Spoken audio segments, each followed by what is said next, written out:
ഉള്ളിയൊക്കെ വറക്കുന്ന കാണുമ്പോഴേ അറിയാമല്ലോ കാര്യമായിട്ട് എന്തോ പരിപാടിയുണ്ടെന്ന്.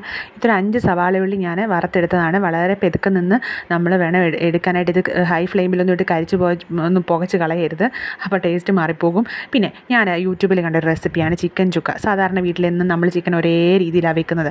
അപ്പോൾ ഈ പ്രാവശ്യം ഇങ്ങനെ ഒന്ന് പരീക്ഷിച്ച് നോക്കിയേക്കാം എന്ന് കരുതി ചെയ്ത് നോക്കിയതാണ്. അപ്പം 5 സവാള വറുത്തെടുത്ത് മാറ്റി വെച്ചു. പിന്നെ വേണ്ടുന്ന ഇൻഗ്രീഡിയൻസ് എന്ന് പറഞ്ഞു കഴിഞ്ഞാൽ തൈര് ഒരു 4 ടേബിൾ സ്പൂൺ എടുത്തിട്ടുണ്ട്. ഇത് 1 കിലോ ചിക്കനാണ്. 4 ടേബിൾ സ്പൂൺ തൈര് എടുത്തിട്ടുണ്ട്. പിന്നെ എടുത്തെന്ന് പറഞ്ഞാൽ ഒരു നാരങ്ങ നീര് ഫുൾ എടുത്തിട്ടുണ്ട്, ഒരു നാരങ്ങയുടെ നീര് ഫുള്ള്.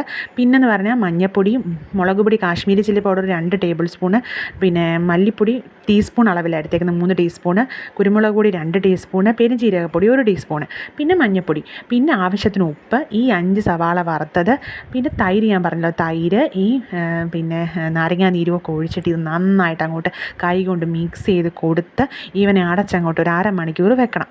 അപ്പോഴേ പണി കഴിഞ്ഞു. ഇതിൽ ഏറ്റവും മെനക്കേടായിട്ടുള്ളൊരു പണിയായിട്ട് തോന്നിയത് സവാള വറുക്കുന്നത് മാത്രമാണ്. ഈ സൺഡേ ഒക്കെ വെക്കുന്നവർ എന്ത് ചെയ്യുക, അല്ലെങ്കിൽ പിറ്റേ ദിവസം വെക്കണമെന്നുള്ളവർ തലേ ദിവസം ഇച്ചിരി ഉള്ളി വറുത്ത് വെച്ചേക്കണമെന്ന് മാത്രമേ ഉള്ളൂ. ഇത് 1 കിലോ ചിക്കൻ്റെ കണക്കാണ് ഞാൻ പറഞ്ഞിരിക്കുന്നത്. നമ്മുടെ യൂട്യൂബിൽ കണ്ട റെസിപ്പിയാണ്, നല്ല റെസിപ്പി കേട്ടോ. പിന്നെ എണ്ണ ഒഴിച്ചിട്ട് എണ്ണ ചൂടായി കഴിയുമ്പോൾ ചിക്കൻ അങ്ങോട്ട് ഇട്ട് കൊടുക്കുക.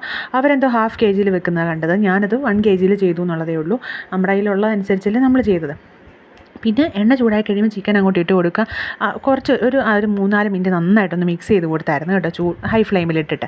എന്നിട്ട് പിന്നെ ഇതിനകത്തിലേക്ക് നമ്മൾ കറിവേപ്പില ആവശ്യത്തിന് ചേർത്തിട്ട് ഞാൻ ഈ ചിക്കൻ പുരട്ടി വെച്ച പാത്രം ഒന്ന് കഴുകിയിട്ട് ഒഴിച്ചു കൊടുത്തായിരുന്നു. അങ്ങനെ ചെയ്യണമെന്നൊന്നുമില്ല, ഞാൻ അങ്ങനെ ചെയ്തു എന്നുള്ളതേ ഉള്ളൂ, ആ മസാല കളയണ്ടല്ലോ എന്ന് പറഞ്ഞിട്ട്.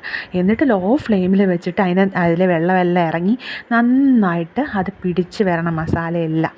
അപ്പോൾ ഇഞ്ചിയും വെളുത്തുള്ളിയും ചതച്ചത് ചേർത്തായിരുന്നു കേട്ടോ. പിന്നെ ഇത് കുറച്ച് 5 മിനിറ്റ് അങ്ങോട്ട് കഴിഞ്ഞ് അടച്ച് വെച്ച് 5 മിനിറ്റ് കഴിഞ്ഞ് കഴിയുമ്പോൾ ഈ വെള്ളം ഇറങ്ങി തുടങ്ങുമ്പോൾ 2 തക്കാളിപ്പഴം കൂടെ അരിഞ്ഞതുകൂടെ ചേർത്ത് കൊടുത്ത് നന്നായിട്ട് മിക്സ് ചെയ്ത് കൊടുത്ത് ഞാൻ ഒരു 20-25 മിനിറ്റ് ഇത് വേവിക്കാൻ വെച്ചായിരുന്നു ലോ ഫ്ലെയിമിലിട്ടിട്ട്. നന്നായിട്ട് ഇതിലെ വെള്ളമെല്ലാം ഇറങ്ങി. സാധാരണ നമ്മൾ പുറത്തുനിന്നേ നാടൻ ചിക്കൻ അല്ലാത്ത ഏത് ചിക്കൻ മേടിച്ചാലും നമുക്ക് ഒരു ദിവസം ഞങ്ങളെ സംബന്ധിച്ച് ഒരു ദിവസം ഉപയോഗിക്കുമ്പോൾ തന്നെ പിറ്റേ ദിവസം വേണമെന്ന് തോന്നത്തില്ല. മാത്രമല്ല എല്ലാം ഒന്നും ഇത്രയൊന്നും പിടിച്ചിരിക്കത്തുമില്ല, നല്ല ടേസ്റ്റ് ഇത്ര അങ്ങോട്ട് ഫീൽ ചെയ്യത്തുമില്ല. പക്ഷേ ഇത് സത്യമായിട്ട് പറയാമല്ലോ, നല്ല ടേസ്റ്റായിരുന്നു. ഇപ്പോൾ ചൂടുള്ള സമയമാണെങ്കിൽ പോലും ഞങ്ങൾ അങ്ങനെ ചിക്കൻ മേടിക്കാറില്ല. ചൂടുള്ള സമയമാണെങ്കിൽ പോലും നമുക്ക് ഒരുപാട് ഇഷ്ടമായി.